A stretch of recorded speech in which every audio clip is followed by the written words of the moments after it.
Yep, you're being live streamed. Okay.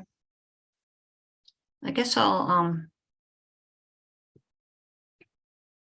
I wish I could just pause that. And then, I think you can stop it just before you get to the hit the red button. oh, really? Hmm.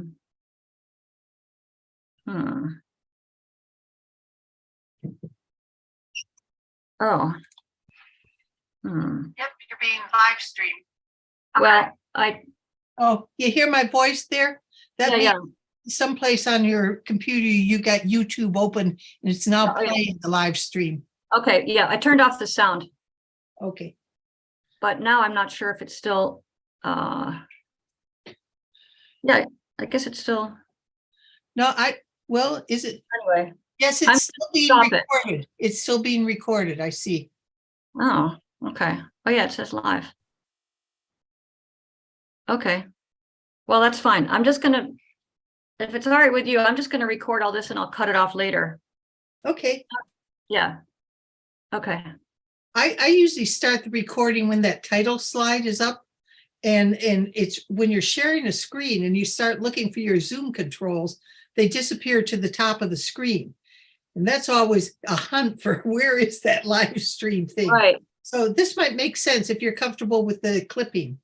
Yeah, I'm comfortable with the clipping more than I am with the other method, because when I've tried it the other way, it makes me sign in again. I have to choose who I'm logging in as, and then I have to enter no, I guess I don't have to enter the username again, but it goes through this process where the bar is moving across. It takes a while before it actually starts. And then one time it even made me like, I had to go and get Jessica to like reauthorize me. Huh. So this is just easier. All right, so we've got Pulpit is in, let's say I'll make them co-host. Mhm.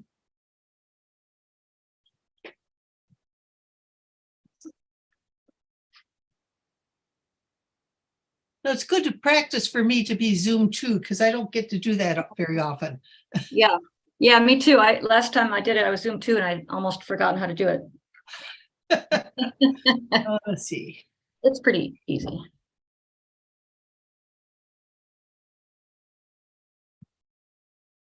Oh, I'm gonna now just get my screen sharing ready. Let's see. Where is it? Oh, I've got it. Hold on. Let's go back here to. Oops, that one. Okay.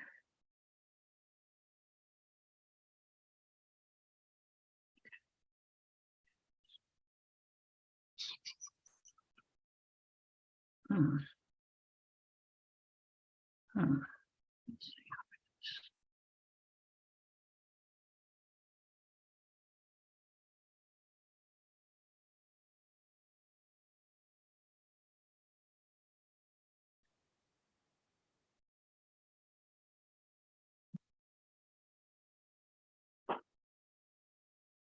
There we go. Okay.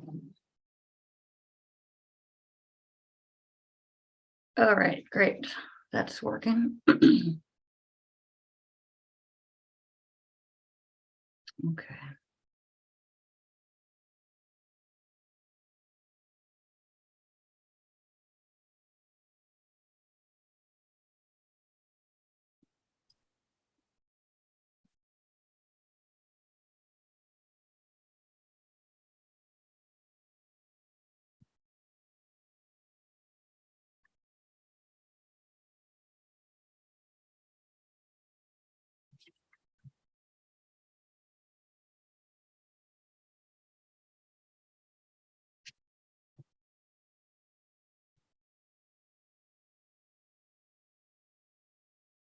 Today I have someone shadowing me. She's going to be good. setting up from the office. It's Jessica. Jones. Great. Oh, there's me. Who is it? Jessica Jones. Ah, She's, she wants to do both Zoom hosts, but and she's capable of it, Mhm. but she's got 2 little children. So Oh. she's managing children Sunday school. Oh, And she's that- also doing the Google sessions either before or after the service today. So in Wow. some sense, she's almost too busy to do it. yeah. I've got another guy who's being trained, Larry Parelis, and Uh-huh. he's going to be, I'm sure he'll be a Zoom host 1 shortly. Great, great. And are all the other Zoom host people who signed up, are they still doing it besides Amanda? There's right now, a lot of them are not. Like I think it's either Julie Kinsman or Julie Carosin. I think they've begun to specialize in chancel setup. Oh, One of them, but there's also Melissa Bolek, who's really, really busy with her studies. oh. And there's a Yeah, I was man. thinking of Melissa because even though she lives far away, she could just as easily be the Zoom host. Yeah. And like, as you may have noticed, I've taken over reminding the tech team and doing the scheduling. That's because Yes. she's really too busy to keep an eye on that. Mm. So I reached out to help her. Well, let's see. We've got Lori. Well, so who is it now? Just me and Lori and you? And Steve O'Day. Oh, right, Steve O'Day. Yeah. Yeah, we could use some more people. Great Hall Screen just came in. Oh, okay. I will. Do they need to be co-host or no? No, they don't have to, do they? No, I don't think so. No, Just a screen. Yeah. All right. So let's see. That's a screen that's down on the pulpit. Yeah. Today there's a story. The story today, there's many pages of it that have no words. And so who's reading the story? What's her name? Eva. Yeah. Well, good. Let's hope she gives you clues. Yeah. Maybe I can talk to her before the service starts. And then if not, I'll just advance it at a rate that I feel is good. Yeah, you can just try to follow along with the story. Yeah. But sometimes people, when they read a story and they come to a page without words, they'll just sort of, and here is little bear eating his honey, and here's the bear climbing the tree, so you get a Yeah, that would be good, because otherwise the people in the Great Hall will be a little confused, I think. They might not be able to see the screen that well with the pictures. Anyway, we'll figure it out. We'll figure that out as we go along. Yeah.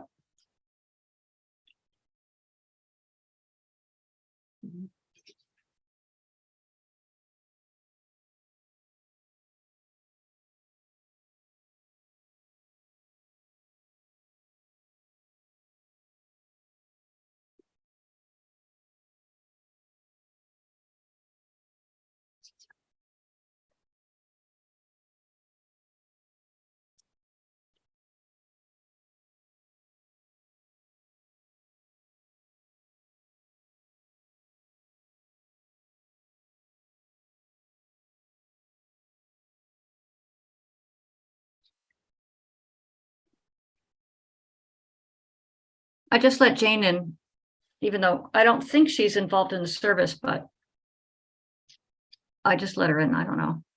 Which Jane is this, I wonder? I don't know. I'm assuming it's Jane, the Jane who's on the board. Jane Simons. Yeah. Morning, Kathy. Good morning, Molly. Dave. There's Dave. Hi, Dave. How you doing? Good. It's a good concert last night, right? Yeah. Yeah. What was it? Great. We went to an a cappella concert, like many different Smith College a cappella groups. I didn't know they had so many. It was a benefit for Hampshire Friends of the Homeless.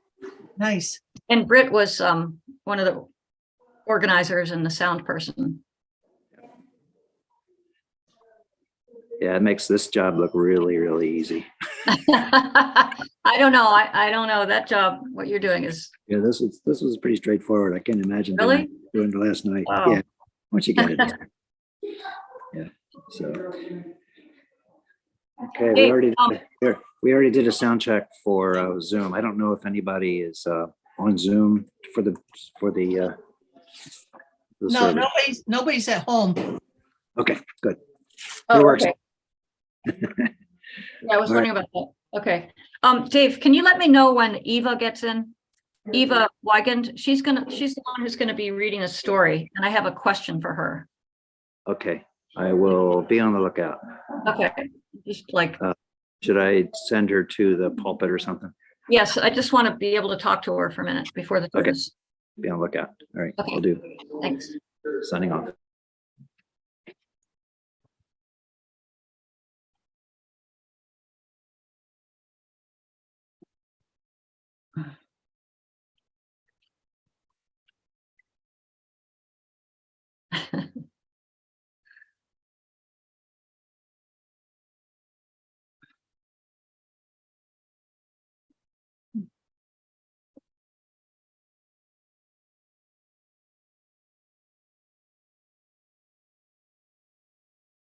Looks like Jane's having trouble connecting. Mm-hmm. Oh, there's hi, Jan. Hi, Jan. Can you hear us, Jan? No, I guess not. Where's Jen? She's up on the pulpit. Oh, She was just waving at us. I see her. Yeah. You know, I'm looking at your blue glasses and I just saw a series. Oh, do you know The Good Fight? That series, it's a legal drama set in a black law firm. No. Well, it's The Good Fight. It's really good. And I just finished the last season of it recently. Oh. There's a character there who wears glasses like yours. Oh, really? It's a male. And every time he appears, he's sort of a spiffy dressed black man. And every time he appears, his tie and his glasses and his shoes all coordinate. A little bit of his shirt match.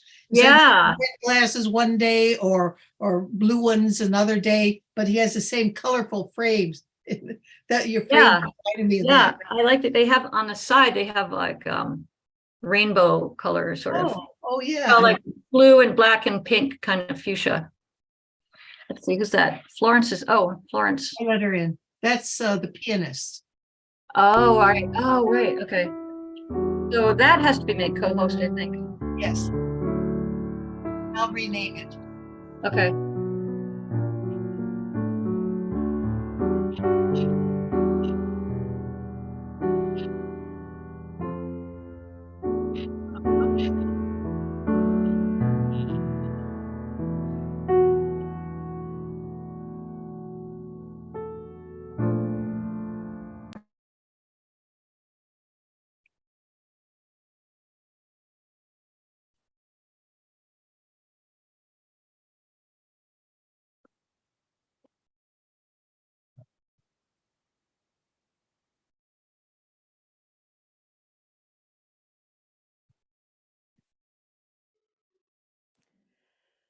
Good morning, good morning. How's the sound up there? We're good. Sounds great on Zoom.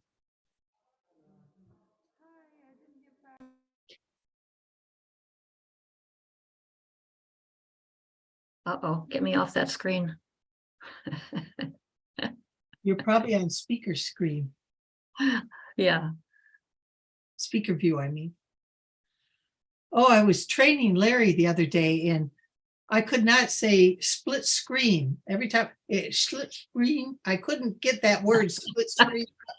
I got so tied. Tongue twister. Here's Ginny. Hi, Ginny.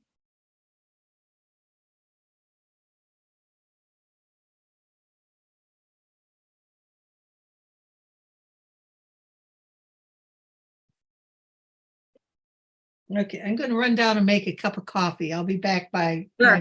9:45. Yep. Okay.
Just a note for David, in case you're listening, out here in Zoom land, we can't hear anything that's being said on the pulpit.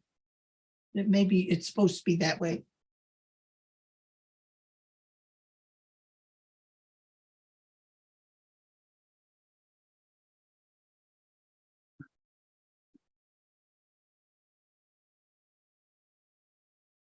Thanks for saying that, Kathy. I have to put my cat outside before Okay, he. I'll be good. Come on. Come on. What?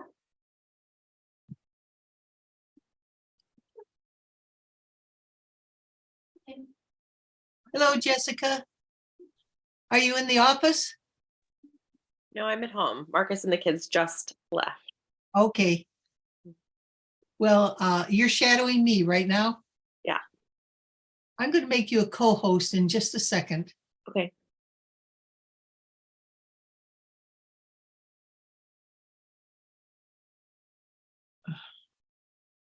I guess I can't do that. I'll have to ask Molly when she gets back. Okay. And that way you can see what we're seeing. Okay. Right now, all we did is you can see the layout here if you go onto the grid view. These are all, you're in grid. Yeah. I'm in the grid, so I see everybody that's here. Could you send me the grid script so I can follow along from there? Yes. Okay. If I put it in the chat here, can you Mhm. come through from there? Yep.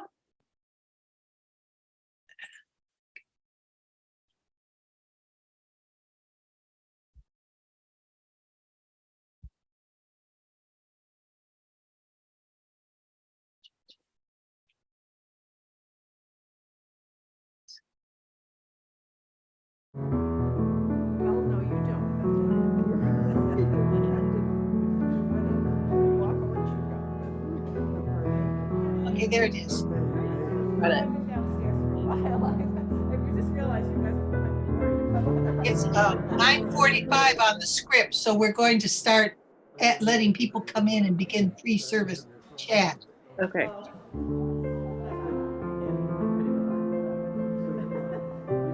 So there'll be some crosstalk here.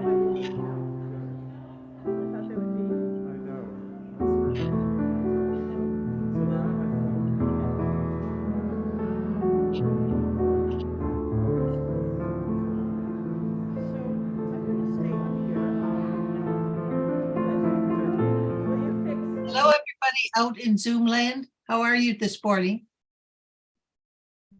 You can turn on your screens and chat for a little bit if you'd like. Hi, Gil. Okay, I'm back. Oh, Molly, would you make Jessica into a co-host? Oh, yes, I will. Yep, yep. There she is. You got another screen that entered, so you Okay. have screens, Jessica. Good morning. All right. Hi, Dave. Hi, good morning. Gil. Gil. Yes, it was Gil. Hi, Jessica. Hi. Have I met you? I don't know. You look kind of familiar. I maybe in passing. Mm-hmm. Yeah. Are you in Northampton? I'm in Northampton. We come in person usually. My husband just left with Charlie and Afton, our two kids. Ah, my son is named Charlie also. Oh, nice. Oh, Afton. Yeah. We did their dedication at Yes, Lawrence yes, Park. yes, yes. I do remember. Yeah, yeah. That was wonderful. Yeah. It's coming up on 2 years. It's kind of crazy. Really? Wow. 2 this summer. Yeah. Well, that explains why you look familiar. Because anyone you meet in the Great Hall won't look familiar on Zoom. Because they won't have Oh. a mask on. It's true. That's true. So I've started letting people in, Molly. Yep. Okay, great. Next checkpoint is 9:57 or so. Yep. Yep. Then I'll start the slides.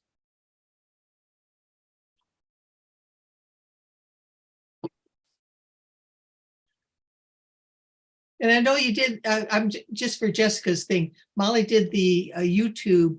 She started recording it earlier when she had less things on her mind. That way, she can out the beginning on YouTube. It's pretty easy process, as opposed to trying to just record at the split minute when it starts. That is very nerve-wracking, extremely nerve-wracking, because you're doing all these things at once. You're starting the slides. Yeah. And the other thing is, when you're showing slides, when you're in screen share, you can't do Zoom things at the same time. Right. At least I haven't figured out a way to do that. Oh, Molly, the Zoom controls are up at the top of the window, but they're a drop-down menu. You have to put your cursor up there, and it's just the middle of the screen, not the edges. You got to put your cursor in the middle of the top, and then your controls drop down. Oh, okay. That's good to know. You did mention that to me earlier today. Yeah. So you started streaming on YouTube sooner, just so Yes. it's okay. Because sometimes before you ever start to streaming on YouTube for the first time, you have to get Jessica to authorize you. Mm-hmm. And then, so it's good to do that at least a day in advance. And then once you're authorized, you go on YouTube, you sign in as the Unitarian Society. And you have the certain username and password for that. And then you start you go back to Zoom, the Zoom meeting, and you start recording. And then you have to go to YouTube and turn off the sound on the YouTube video as it's recording, because otherwise it takes like a second or two of a delay. and you start to hear an echo. And that echo is coming from the Zoom record, from the YouTube recording. So it can really throw you off if you don't know what's going on. Oh, there's Eva. I've got to talk to her. Okay, Eva, can you hear me, Eva? Wave your hand if you can hear me. Eva, this is Molly. Can you hear me? If you can hear me, wave your hand. I guess you can't hear me. Hi, Molly. Hi, Gil. Gil, Hi, Kathy. send her a message. Oh, yeah, that's a good idea. Let's see. Where should I send it to? She's standing at the pulpit. All right, I don't know if they've got their chat window open though. It'll flash across the top.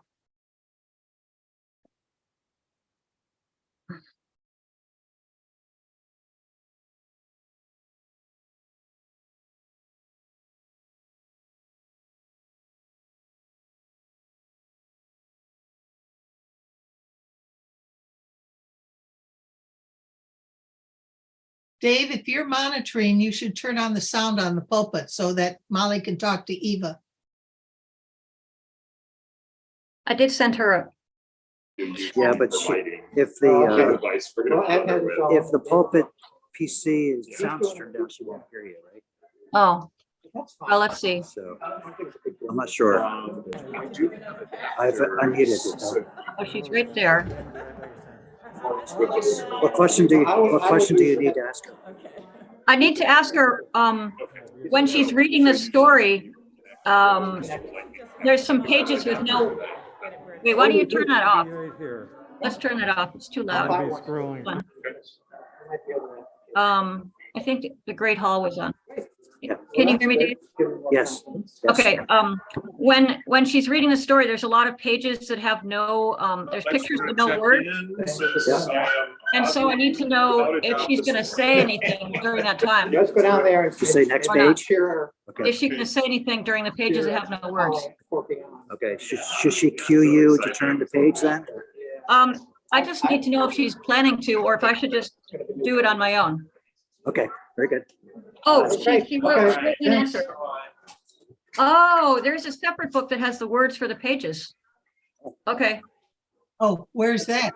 she has the book. She's going to be reading from it. I guess there's a version with no words and a version with words. So she has words that she's going to read. So all is well. Yeah, but Great. you won't know, still won't know exactly when to turn the page. Yeah, I'll go down and ask her to just say next page when it's ready. When she's Yes, ready. that would be great. Okay, thank Okay. You Great. betcha. you. Yay. That's a mistake on their part not to include the words in the slideshow because that's a key Yeah. thing. Right. So you Zoom people, you're getting a little peek backstage. And all the planning and it has to go and communicating that goes on behind the scenes.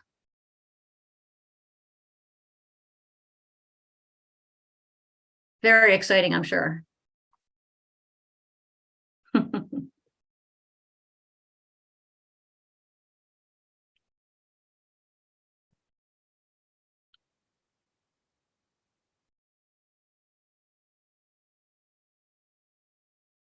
Molly, did you make me a co-host? I did. Yep. How can I tell if that happened? What should I say differently? Look in the participant window. Mhm. Oh, yeah. Look for your name. There's, Oh, I There's- see. I see. I see. I there's see. two Jessica Jones. I'm not certain who the other one is. It's Oh. my phone. I just wanted to see what's on. Oh, maybe I made the wrong one, the Oh, I co-host. think you did it. It's the right one. I renamed myself Shadowing and it says co-host. It's perfect. Oh, yeah. Okay, great, great. Okay,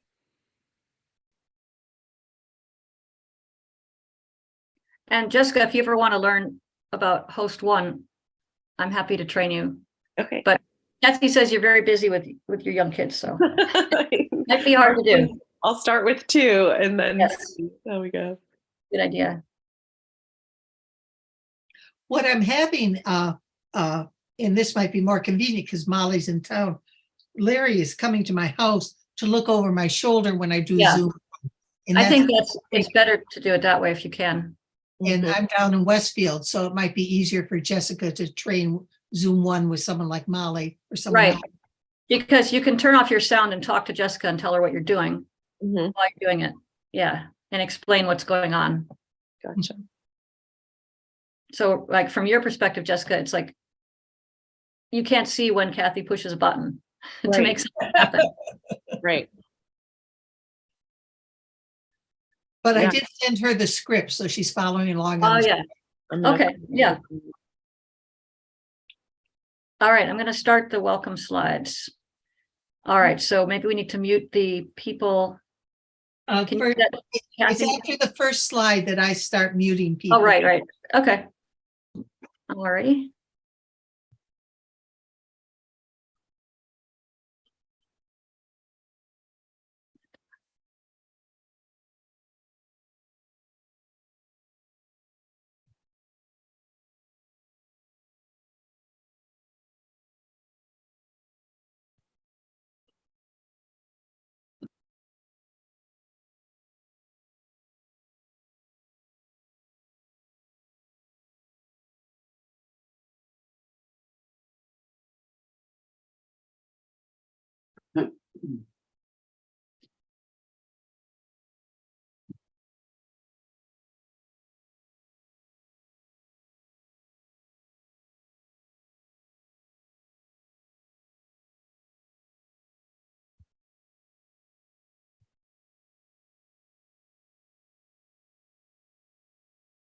Not much Zoom chat this morning. Hi, everyone on Zoom land. I'm going to mute you in just a minute. Like right now.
I love you, Jan. I love you, Jan.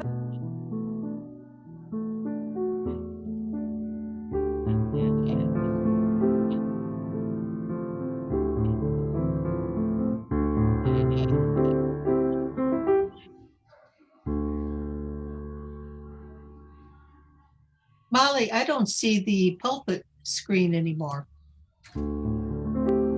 That's what I was just going to tell you. But there's a message in the chat that says we may be a little late getting started. Janet is using her computer for a second. Oh, I didn't see that. Yeah, but I don't know. All right, so it's in the. We have to watch It's in participants the and see if they worship can up again. folder, yes? Tell me yes. I guess maybe Pulpit will rejoin. Yeah, we'll look for that.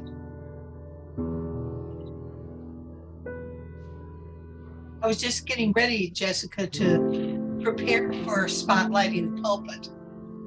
Yeah, but there is no Pulpit screen now. There was before.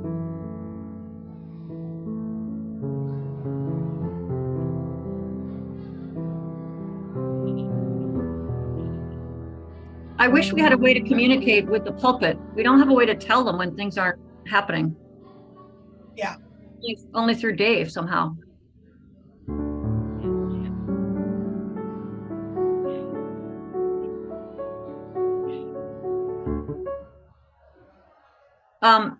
Dave, just so you know, we don't have a screen for the pulpit. It disappeared. So I don't know if they're resetting up a different one or what. And he sometimes is away from his headphones, like when he runs to the pulpit to talk to people. Right. This is the hardest thing about being Zoom host, Jessica, is that we're sort of out of communication with the people in the hall. Yeah.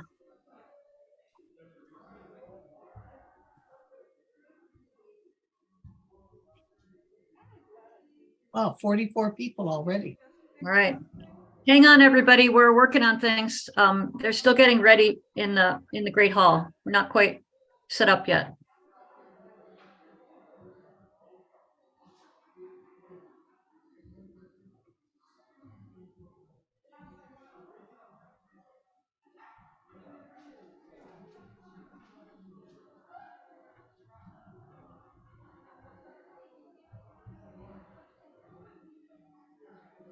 It's now time for those visiting on Zoom to turn off their screens.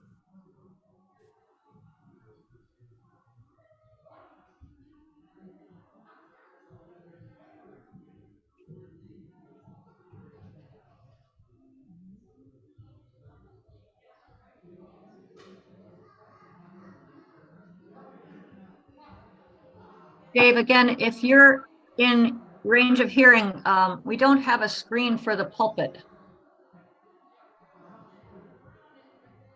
There's no Zoom pulpit screen.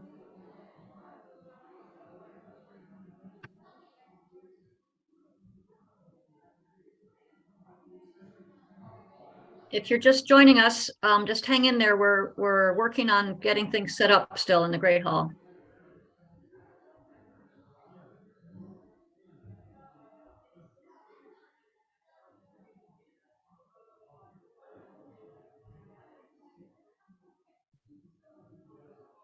Don't forget to do the local recording too, Molly. You're right, Kathy. Yes. Let's see.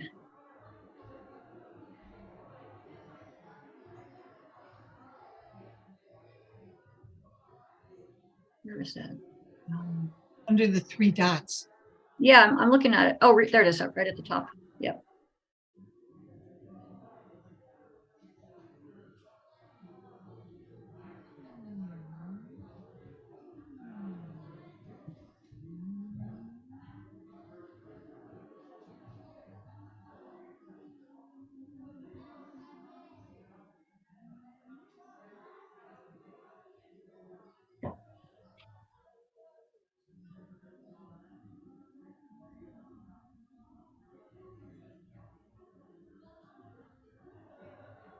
Yes, Amy, the Great Hall is in one of the screens, but not there's usually a screen also that's just the person at the pulpit. That's what we're missing right now. We had it earlier on, and I don't know what's going on with that.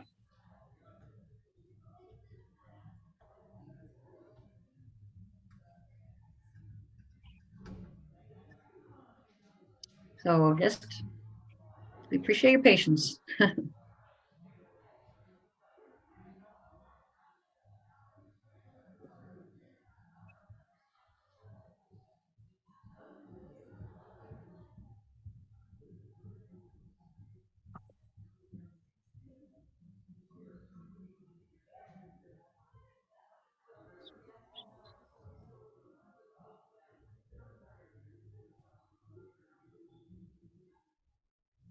I don't know what that means. Swap the shared screen with the video. I think there's a little bar on the right that separates your little Zoom screens from the big shared screen, and you can slide that left or right to make one or the other bigger or smaller. Yes. Oh, what she's suggesting is that we make, as I understand, she suggests that we make the distance view. I don't know if I can do that. I don't know if that works when I'm doing a shared screen though, but each individual has to do that on their own screen. Yeah, I think so. Have you got a spotlight on the Great Hall? I'll do that now, just in case. Okay.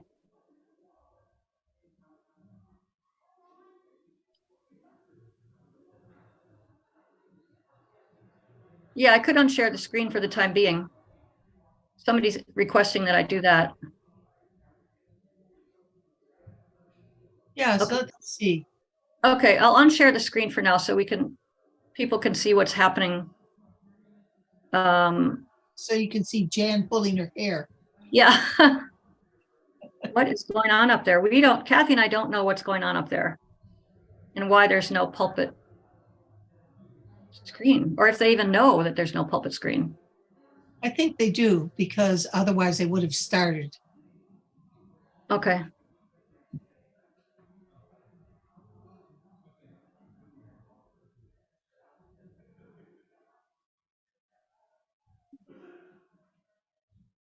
Well, I don't know.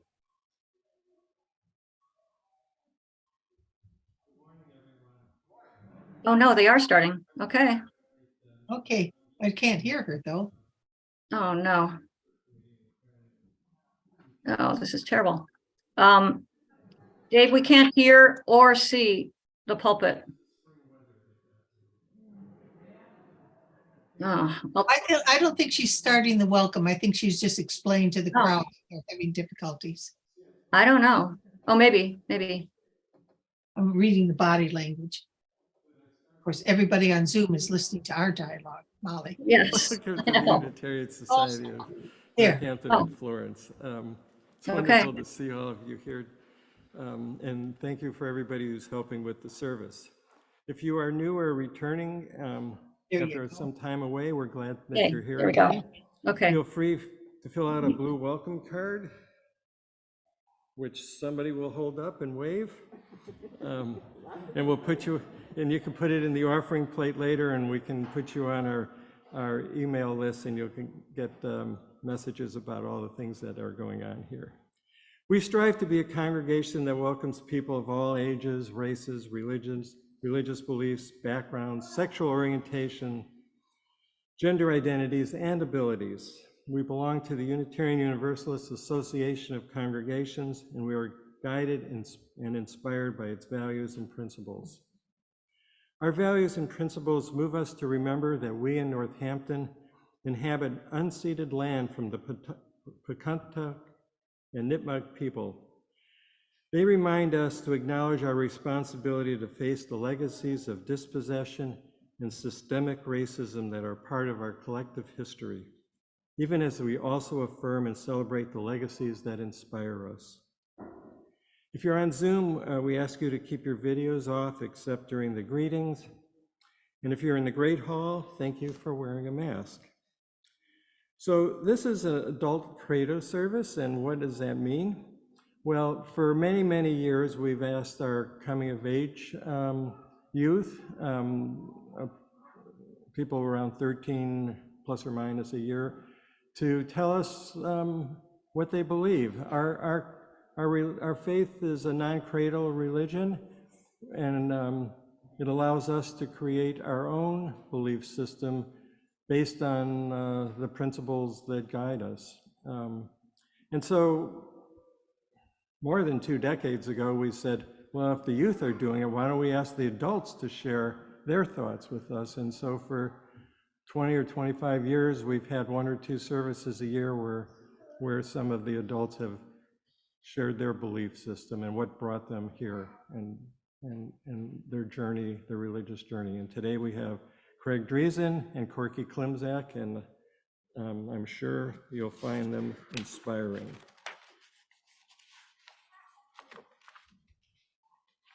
So now we will begin our service.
The opening words are from James Vila Blake, who was a minister in Illinois at the turn of the 20th century. Love is the spirit of this church, and service its law. That is our great covenant, to dwell together in peace, to seek the truth in love, and to help one another. I invite you, everybody, to rise in body or spirit for our chalice lighting, and we'll remain standing for the first hymn.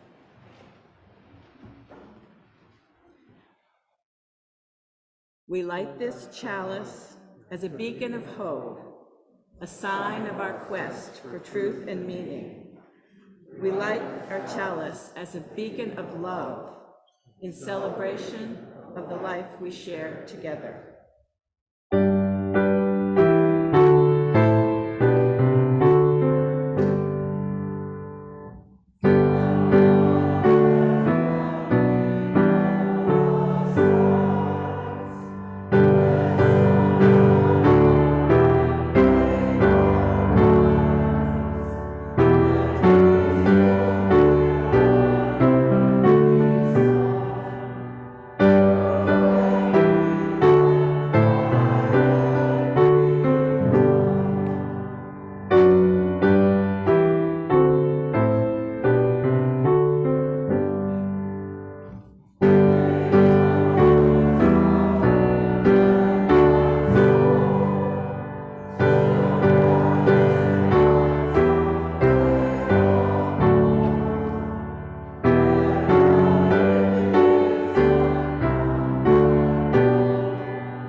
All right, next we have the story, which is called 3 Questions.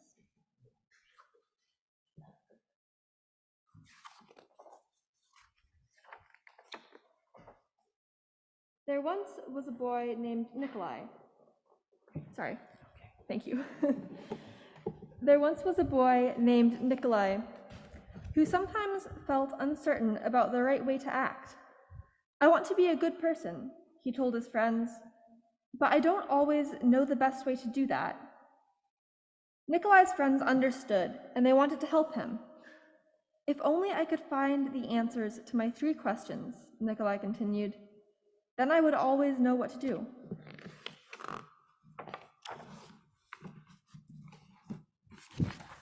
When is the best time to do things? Who is the most important one? What is the right thing to do? Nikolai's friends considered his first question. Then Sonia, the heroine, spoke. Sorry, the heron spoke. Maybe the heroine. To know the best time to do things, one must plan in advance, she said. Gogol, the monkey, who had been rooting through some leaves to find something good to eat, said, "You will know when to do things if you watch and pay close attention." Then Pushkin, the dog, who was dozing off, rolled over and said, "You can't pay attention to everything yourself. You need a pack to watch and help you decide when to do things. For example, Gogol, a coconut is about to fall on your head." Nikolai thought for a moment. Then he asked his second question. Who is the most important one? Those who are closest to heaven, said Sonia, circling up into the sky. Those who know how to heal the sick, said Gogol, stroking his bruised noggin. Those who make the rules, growled Pushkin. Nikolai thought some more. Then he asked the third question. What is the right thing to do? Flying, said Sonia. Having fun all the time, laughed Gogol. Fighting, barked Pushkin right away. Then the boy thought for a long while. He loved his friends. He knew they were all trying their best to help him answer his questions. But their answers didn't seem quite right. Then an idea came to him. I know, he thought. I will ask Leo the turtle. He has lived a very long time. Surely he will know the answers I am looking for. Nikolai hiked high up into the mountains, where the old turtle lived all alone. When Nikolai arrived, he found Leo digging a garden. The turtle was old and digging was hard for him. I have 3 questions and I came for your help, Nikolai said. When is the best time to do things? Who is the most important one? What is the right thing to do? Leo listened carefully, but he only smiled. Then he went on with his digging. You must be tired, Nikolai said at last. Let me help you. The turtle gave him his shovel and thanked him. And because it was easier for a young boy to dig than it was for an old turtle, Nikolai kept on digging until the rows were finished. But just as he finished, the wind blew wildly and rain burst from the darkened clouds. As they moved toward the cottage for shelter, Nikolai suddenly heard a cry for help. Running down the path, he found a panda whose leg had been injured by a fallen tree.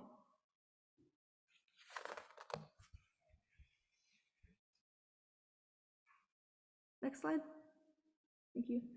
Carefully, Nikolai carried her into Leo's house and made a splint for her leg with a stick of bamboo. The storm raged on, banging at the doors and windows. The panda woke up.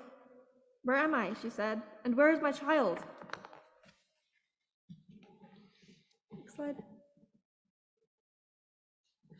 The boy ran out of the cottage and down the path. The roar of the storm was deafening. Pushing against the howling wind and drenching rain, he ran further into the forest. There he found the panda's child, cold and shivering on the ground.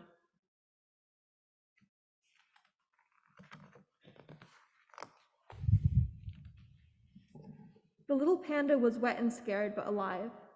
Nikolai carried her inside and made her warm and dry. Then he laid her in her mother's arms. Leo smiled when he saw what the boy had done.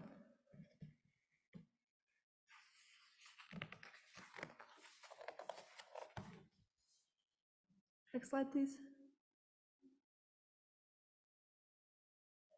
Thanks. The next morning, the sun was warm, birds sang, and all was well with the world. The panda's leg was healing nicely, and she thanked Nikolai for saving her and her baby from the storm. That moment, Sonia, Gogol, and Pushkin arrived to make sure everyone was all right. Nikolai felt great peace within himself. He had wonderful friends, and he had saved the panda and her child, but he also felt disappointed. He still had not found the answers to his 3 questions, so he asked Leo one more time. The old turtle looked at the boy. But your questions have been answered, he said. They have? Asked the boy. Yesterday, if you had not stayed to help me dig my garden, you wouldn't have heard the panda's cries for help in the storm. Therefore, the most important time was the time you spent digging the garden. The most important one at that moment was me, and the most important thing to do was help me with my garden. Later, when you found the injured panda, the most important time was the time you spent mending her leg and saving her child. The most important ones were the panda and her baby. And the most important thing to do was take care of them and make them safe.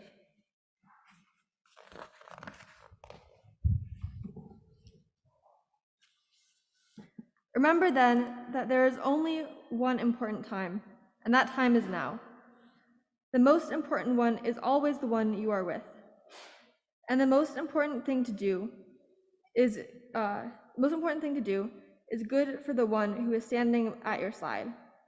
For these, my dear boy, are the answers to what is most important in this world. This is why we are here.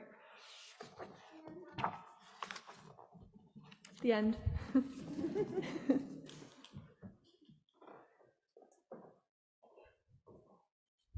Thank you, Eva. I invite you to rise in body or spirit and join in singing hymn number 108, How Can I Keep From Singing?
standing. Now it's time to greet one another. For those in the Great Hall, you can please wave and say hi to one another. If you're on Zoom, you're invited to turn on your videos, wave, and say hello in the chat. Anyone online or here in person who is new or newish, please say hi and tell us where you're from.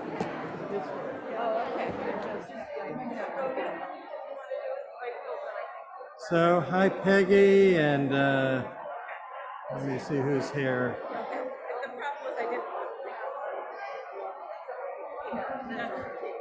Let's see, I see Evelyn. Hey Evelyn. Janet Clark. Gail, hello. Joanna, hi. Annie and Paul, good to have you here. Jane. Ann Lombard's there. Sally. Robbie, hi. Jess Jones. I'm sure there's more. Nancy Whittier says good morning. Jai and Elizabeth, hi. I don't think I've ever met you, but nice to see you. Nice smiles. Hey, Catherine, it's been a while. John and Gail, I see John there. Amy, oh, isn't the baby cute? Melissa, George is here. Eric, hi. Harriet, hello. Steve Kramer's around. Jessica. Hi, Laura.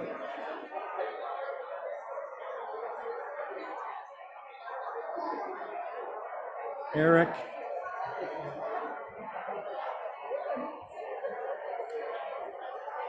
Well, it's been good to see everyone. Please turn off your videos.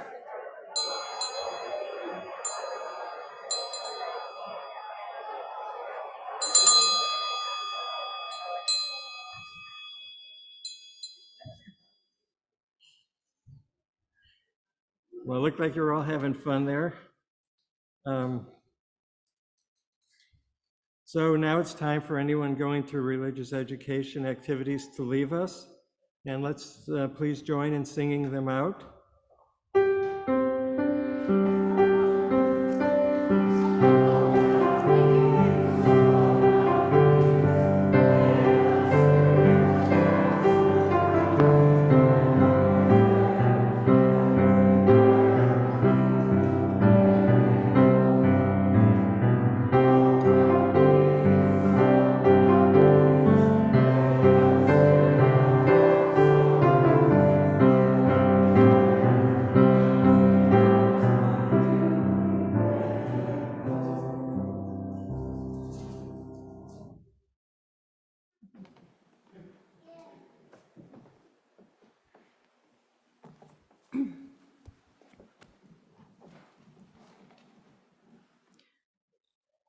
This reading is from the founding document of the First Congregational Society of Florence in 1863, which is one of the two congregations that this Unitarian Society descends from.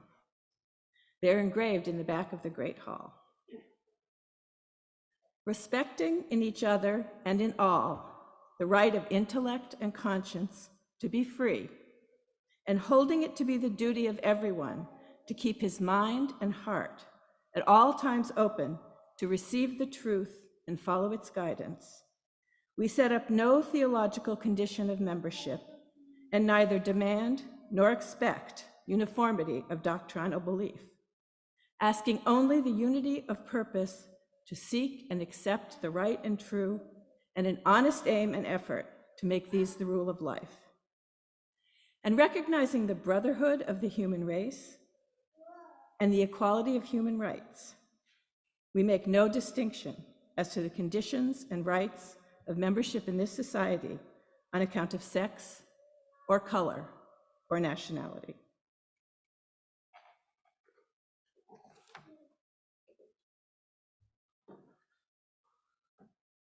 Thank you, Corky. Corky chose to say those words. They're perfect for an adult Credo service, and they're quite amazing that in 1863, those words were written. So right now, Liz Rich will share some of her thoughts about stewardship. Good morning. I'm Liz Rich, and I'm a member of the Stewardship Committee. When we started coming to the USNF, we had no idea how everything worked. We didn't know the volunteer effort or funding that was needed to run a congregation. When we were asked to give, we thought of it like our college or organization we supported, and we gave $100. We had no idea that we were actually giving to keep the doors open and pay our wonderful staff.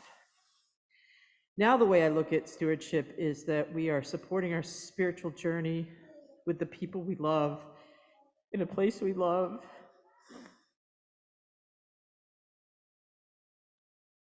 Being guided by people who love us. So when we give, we now give a lot more than $100 because we can, and because it means so much to us. So as we wrap up our stewardship campaign this year, the Stewardship Committee would like you to know that approximately 2/3 of our pledging households or people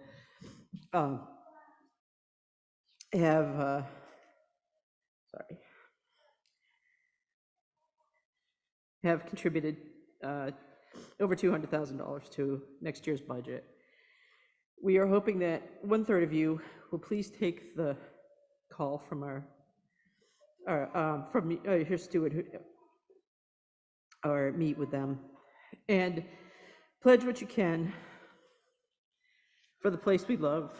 And thanks to the overachievers on this page who have already pledged.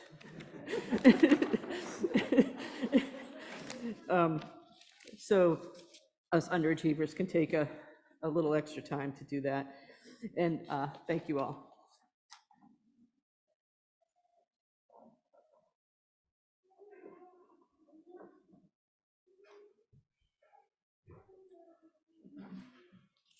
Thank you, Liz. Our generosity makes everything we do possible. It helps us support organizations and movements in the greater community. Half the proceeds of each offering support the Society's operating budget, and the other half is shared outside our walls. You can make a check, donate online, put a contribution in one of the plates the ushers will now be passing. Your offering will now be given and gratefully received.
I'd like to invite you to join me in a short guided meditation. So if you would like to put your feet on the floor, close or lower your eyes, settle into stillness. Take a deep breath. Notice your breath coming all the way in, all the way out.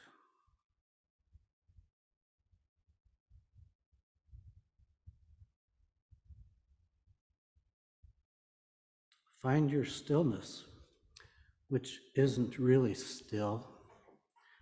Breathing, heart beating, mind thinking. Thoughts come and go. That's what minds do. Just notice, without wishing it were otherwise.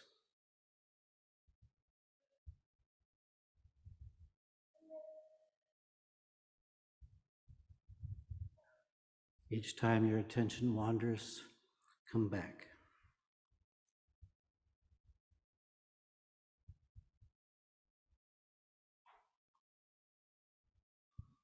Pay attention to the silence and the sounds in the silence. Just listen.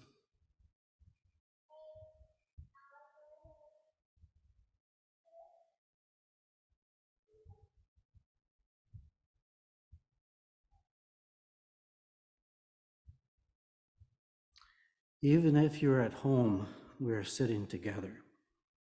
Notice what it feels like to be companioned by so many others who have gathered together in a space made sacred by our love. Let's sit for just a few more breaths.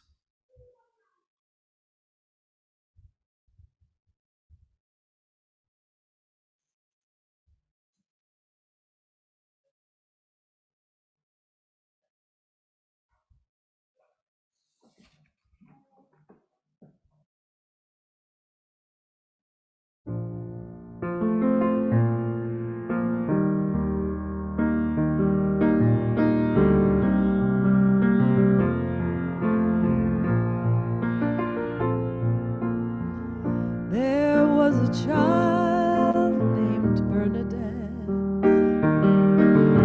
I heard her story long ago. She saw the Queen of Heaven once and kept the vision in her soul. No one believed what she had seen.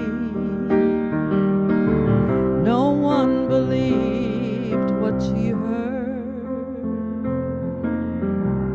that there were sorrows to be healed,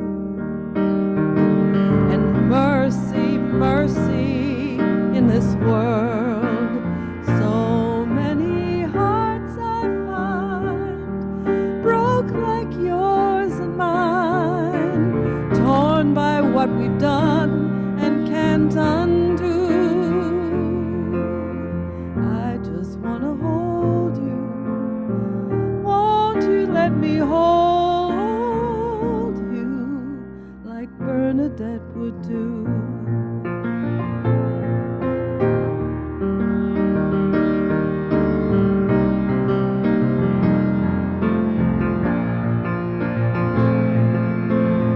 We've been around, we fall, we fly.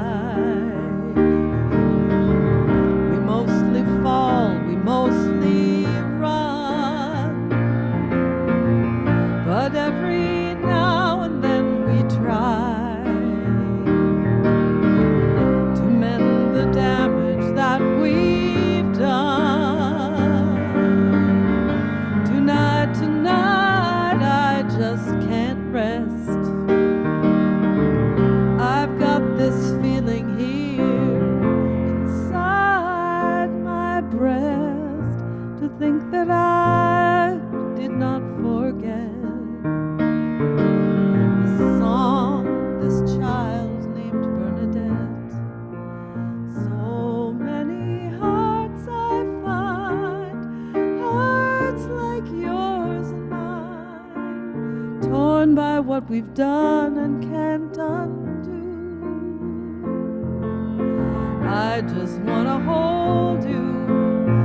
Won't you let me hold you like Bernadette would do? I just wanna hold you. Won't you let me hold you like Bernadette would do?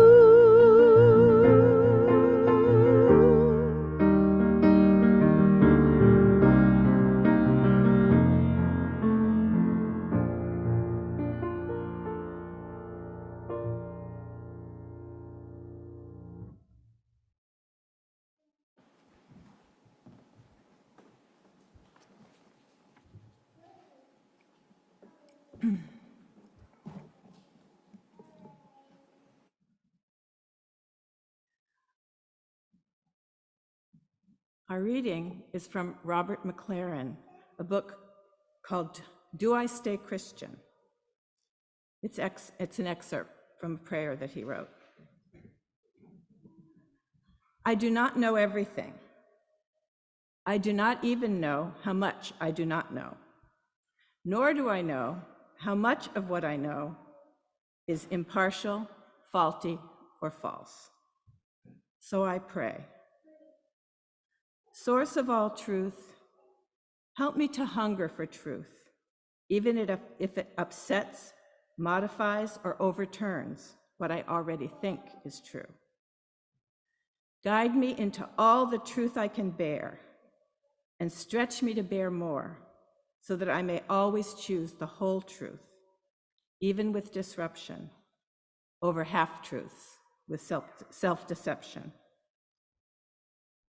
Grant me passion to follow wisdom wherever it leads.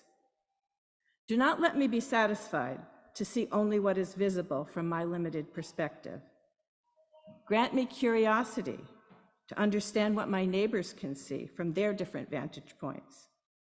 Help me draw near to them, to walk with them, to see through their eyes, hear through their ears, and feel through their experiences. So my horizons will be broadened through empathy. Grant me curiosity and awe, that I may honor the bottomless, limitless wonder, beauty, and mystery of this world.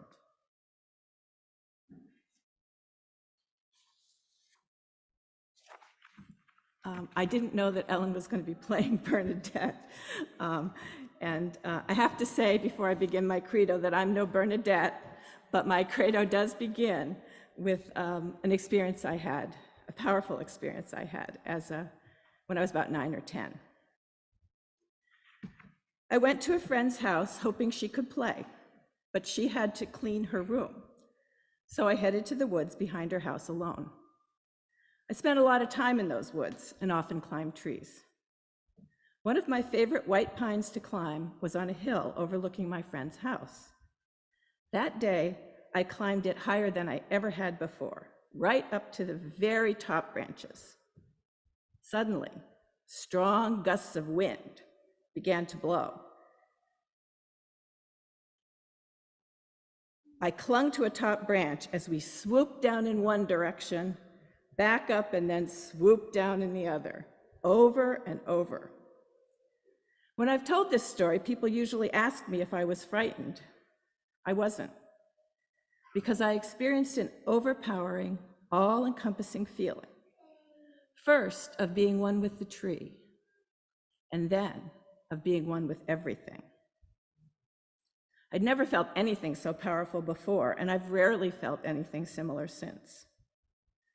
I didn't know the words ecstatic or mystical then, but when I learned them later, I came to associate them with that experience, which has always stayed with me. This experience of oneness transformed me in ways I didn't understand then, and still don't fully understand. But I didn't need to understand to know that it was real and had deep meaning. At that time, my family belonged to an Episcopal church where I attended Sunday school and sang in the youth choir. I don't remember if it was before or after my experience in the tree that I decided to make an altar in my bedroom, but I wouldn't be surprised to learn that it came after. I don't remember telling anyone about my experience in the tree, certainly not any adult, because I knew they would scold me for putting myself in danger. But I'm pretty sure I chose not to tell my friends either, because I couldn't come up with words that would help them understand. A couple of years later, it was time for my Sunday school class to prepare for confirmation. I participated in the preparation classes, but refused to be confirmed in the end. Not so much because of strong objections to the Episcopalian beliefs, although I did have some doubts, but because I felt it was unfair to ask a 12-year-old to make a lifelong commitment to any religion. It was as though I'd been given a menu with most of the meal choices redacted. I thought it was only fair to show me the unredacted menu before asking me to choose. I had enough Catholic and Jewish friends to know that there were substantive choices to be made. I remember being very relieved when I learned that agnostic was a legitimate position on the existence of God. Even as a young person, I had trouble with the concept of belief in the face of what couldn't be proved or disproved. Like Rilke, I've always been more comfortable with questions than answers. I think beliefs too often prematurely end the ongoing process of learning that comes from deep exploration of where our questions lead us. I remember a long ago sermon in which the UU minister preached that the important question for Unitarian Universalists was not what do we believe, but what do we believe in? To what values and to whom are we committed? To what and to whom are we accountable? What eventually brought our family to USNF was our 7-year-old daughter's insistent questions about religion. Specifically, Mom, what do we believe? She was not at all satisfied with my answer, that we believed that everyone had the right to decide for themselves what they believed. That only returned us to the question, but what do we believe? I realized I needed the help of other adults to provide the religious education she was obviously looking for. And I was fortunate to have lived in Concord, Massachusetts as a teen and to have had many UU friends. So I knew that our kids could get the kind of non-doctrinal religious education that David and I would be comfortable with in a UU congregation. What I didn't realize at the time was how much I had been missing a spiritual home for my own growth and development. Today's opening words by James Vila Blake were often read when we first joined this congregation in the mid-'80s, and their simplicity always resonated with me. Love is the spirit of this church, and service its law. This is our great covenant, to dwell together in peace, to seek the truth in love, and to help one another. The Florence Statement was also very frequently read during services. We were proud of our forebears, particularly because in the midst of the Civil War in 1863, they had the foresight to proclaim that all were welcome here, regardless of sex or color or nationality. Since then, we've added just a few other categories of welcome, but it was a good beginning and remarkable for the times. What moved me most in the Florence Statement, though, was the admonishment to keep the mind and heart at all times open to receive the truth and follow its guidance, asking only unity of purpose to seek and accept the right and true, and an honest aim and effort to make these the rule of life. A commitment to actively practice remaining open to receive the truth and follow its guidance, and making an honest aim and effort to live by the right and true is a reasonably good description of my spiritual path. Over the years, the path has led me to explore in many different directions, including membership in a pagan women's circle, attending gatherings led by people channeling wisdom from non-corporeal beings, experimenting with various forms of meditation, and regularly worshiping with Benedictine monks at the Weston Priory in Vermont. I have more often received glimpses of truth through opening my heart and discerning when a new path is opening to me than by using my brain to seek understanding. My experience in the tree as a child laid the foundation for my faith and trust in a transformational power for the well-being of all that is greater than the self. A power that is revealed to us when we open ourselves to experiencing it and when we witness it moving through others. For me, no one word adequately encompasses this power, but words I associate with it are love, wisdom, justice, beauty, and truth, and sometimes even God. Opening to it motivates us to be our best selves and inspires us to better our world, to quote from our very own mission statement. During my many personal spiritual explorations, I've always considered this congregation to be my spiritual home. My path would have been much lonelier and less vibrant without this community, seeking the right and true, and finding ways to live our values and be our highest selves together. Your moral courage and passion for peace and justice have inspired me over and over. The power of love moving through this community is an awesome force. One time I felt it most strongly was when our son was diagnosed with cancer when he was 10. The prognosis was good, that the cancer wouldn't kill him, and it didn't, thank God, but the treatments almost did, multiple times. He was in the hospital for 3 months, received many cards, gifts, and visitors from USNF, and we had more offers of help than we could use. After 3 months at Bay State, Evan was finally able to come home. The following weekend was the annual USNF picnic at Look Park. He was still very thin and weak, but wanted to go, and I can remember sitting on a blanket next to him as adults and his RE friends took turns welcoming him home. The outpouring of love and caring brought tears to my eyes, still does. Last year, when Janet challenged us to craft a credo in 6 words or fewer, after a lot of writing, I came up with seek wisdom, pursue justice, grow love. I was already on the path to seeking wisdom and passionate about growing love before I became a member of USNF. But my commitment to work for justice, particularly racial justice, developed here. I'm not sure it would have made the cut to be included in my 6-word credo without the education, support, and inspiration of the racial justice team, USNF The Vote, and the Climate Action Group. Working for justice has become central to my identity, and for that, and so much else, I'm deeply grateful to all of you.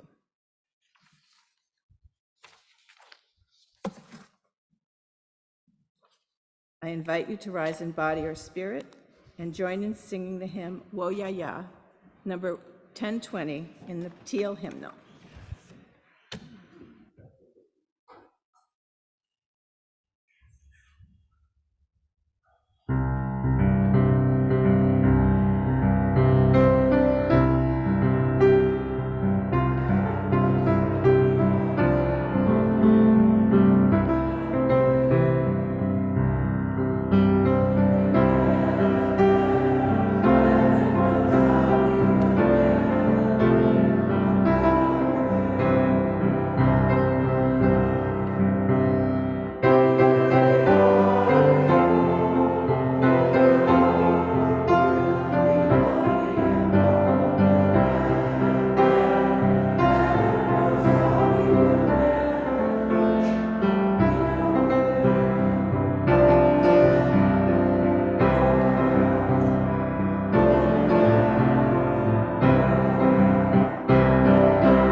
Our second reading is a small excerpt from Hope in the Dark by Rebecca Solnit.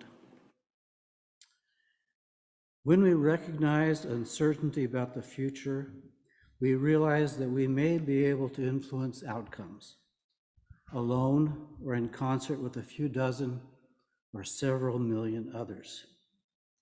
Hope is an embrace of the known and the unknowable.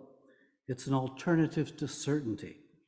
It's the belief that what we do matters, even though how and when it may matter, who and what it may impact, are not things we can know beforehand. We may not, in fact, know them afterwards either, but they matter all the same.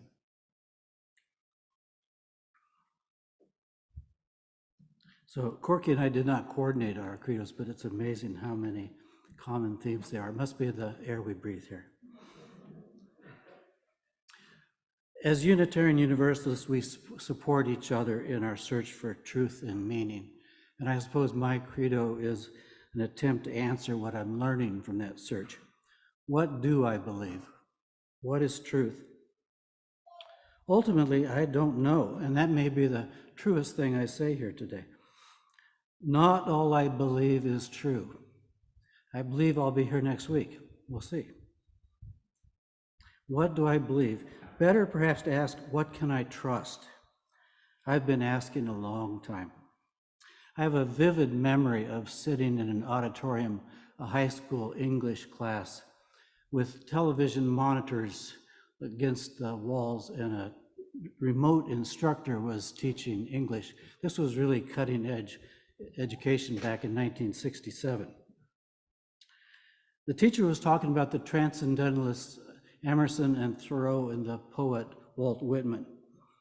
And I have no idea now what he said. But decades later, I can still remember a quickening of my attention. I woke up. This is true. I may have heard then, as I believe now, that all things, including me, are intimately interconnected. There is an ultimate unity, and I can know this directly. Poets may have wisdom, but their words are not the ultimate truth. I read poetry, spiritual texts, and respect religious leaders, but these can't tell me what is true.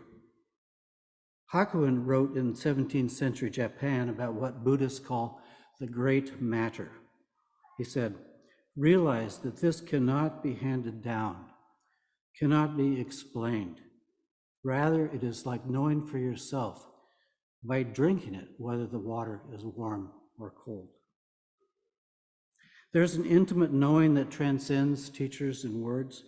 I get a glimpse of that insight from sometimes. The first sip of coffee on an early morning, the clear sound of a bell, the light glistening off water can open a door to the infinite. A loving gesture or a hearing loss can do the same. When I pay attention, when I become still, I can stand in awe of the profound and the ordinary. Books and teachers can only point the way. The Japanese poet Basho understood this. He wrote, "Do not seek to follow the footsteps of the wise. Seek what they sought." Basho wrote the famous haiku, only one I know by heart. Old pond, frog jumps in, splash. That splash might have been Basho describing his own experience of direct knowing. Emerson was inspired by Eastern traditions, but he preached a Western ideal of self-reliance. For a long time, I believed I didn't need a religious faith. But when Diane and I thought we were ready to have a child, we knew we needed help. We walked through those blue doors at the back on Easter Sunday in 1986. John Firmakis was in the pulpit. There was balloons, a profusion of balloons and friendly people everywhere. John gave a sermon, but he did not talk about Jesus on Easter. We thought, well, this place has promise. We came looking for religious education and we found a spiritual home. I had no idea then what this community would, how important it would mean to me. Now, 37 years later, I cannot imagine not being a part of this beloved community. It has changed my life. I also had no idea that David Caruso's adult education class on Zen Buddhism in the parlor would do the same. And nearly a decade later, after that workshop, I sit in daily meditation, meet regularly with Zen teachers, and am supported by a sangha of other Zen practitioners. My Zen practice and study profoundly shape what I believe, and my practice reminds me to find the stillness. When Janet offered that challenge to write our credos in 6 words, my practice made this easy. I thought right away, pay attention. That's it. Notice what actually is right here, right now. Not what I wish were true or hope would be true, but what is. Just this. Not what I prefer to be true, but what is actually before me now. That's my credo. Pay attention. And for just a short while, I thought I would come up here and just say that. Pay attention. The Buddha is said to have offered a sermon where he said not a word. He just twirled a flower. It would have been a pretty short service. So at the risk of saying too much, here's 10 things I trust. First, I can't know for sure what is true. And what I think I know is hard to articulate. We find in the Tao Te Ching, those who know don't talk. Those who talk don't know. Yet here I am. I trust that everything changes. Nothing is permanent. Not me, not you, not granite mountains that crumble into sand. I need only rake leaves or look in the mirror to see the truth of impermanence. When I met Corky, I had hair. And mine was brown. Whatever we encounter, whether we call it good or bad, this too shall pass. I trust in our 7th principle. We are an integral part of an interdependent web. We are not separate, you and I, and the rest of the universe. There isn't even a unique, independent, unchanging self, a thing I call me. I am my ancestors, and I am what I eat and breathe. We affect and are affected by forces far beyond our understanding. And what I do matters in a way I can hardly imagine. Who knows the impact of our prayers and postcards? And quantum physics find that entangled particles can affect each other even when they're light years apart. The yesterday I remember is only a story. The tomorrow I imagine may never happen. I believe only this moment is real. And now this one. Just this. Pay attention. But why does this matter? Remembering and planning are very useful. It's good to remember to know how to drive a car or fill the gas tank before it's empty. Thinking back and taking precautions for the future are fine until I blame or get anxious. Then I cause needless suffering for me and for others. The mistakes I regret and the imagined injuries I've suffered are just stories. Most of what I fear won't happen. I suffer when I wish reality were different. I have to relearn this truth every day. When I'm ill, I make it worse by wishing it were otherwise. Asking why me is not helpful. I find it more helpful to notice what is happening rather than why. Ehe Dogen wrote, "Flowers fall though we love them, weeds grow though we hate them. Things are as they are. And when I resist reality, reality always wins. Yet, resist we must. When we recognize greed, anger, or ignorance, we don't have to say that's okay. We may say, this is what is. Now what are we going to do about it? I believe it was Bernie Glassman, a founder of Zen Peacemakers, who captured this apparent paradox. He said, "Love the world just as it is with all your heart and fight like hell to change it." We work hard for change, yet we try not to get attached to the ideal results we imagine. There are many things I'm not sure about, but I know kindness is always the right choice. Choosing kindness honors the inherent worth and dignity of every person, our first principle. And the Dalai Lama said, "Be kind whenever possible, and it's always possible." I also know, in spite of good intentions, I will continue to mess up. Mistakes happen. I will stray from what I know, forget what matters, and must return to the path again and again. Like many of us who have discovered here as we've tried to understand and confront racism, I try to do the right thing and I fall short. I may look away when I see a chance to make a difference. When I fail to step up or when I mess up, I try to forgive. And that way I might also forgive others. I firmly believe that what I do matters. What we do here matters. That English teacher and some of you here have changed my life and never knew it. I believe our prayers and our postcards changed the world. Heaven knows how we will get there, but we know we will. And finally, I believe in hope. As we heard in the Solnet reading, hope is an embrace of the known and the unknowable.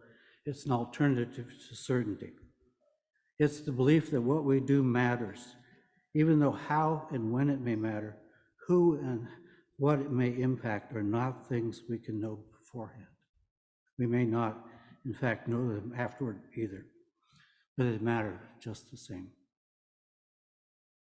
Thank you. And now, as you're willing and able, I invite you to rise in body or spirit, sing hymn number 352, Find a Stillness.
Thank you, Corky.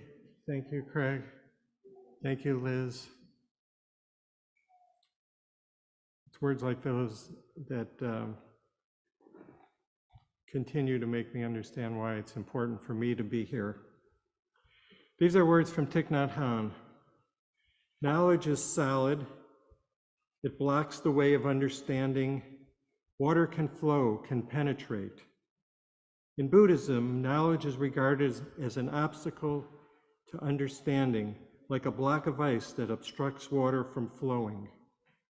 It is said that if we take one to be the truth and cling to it, even if truth itself comes in person and knocks at our door, we won't open it.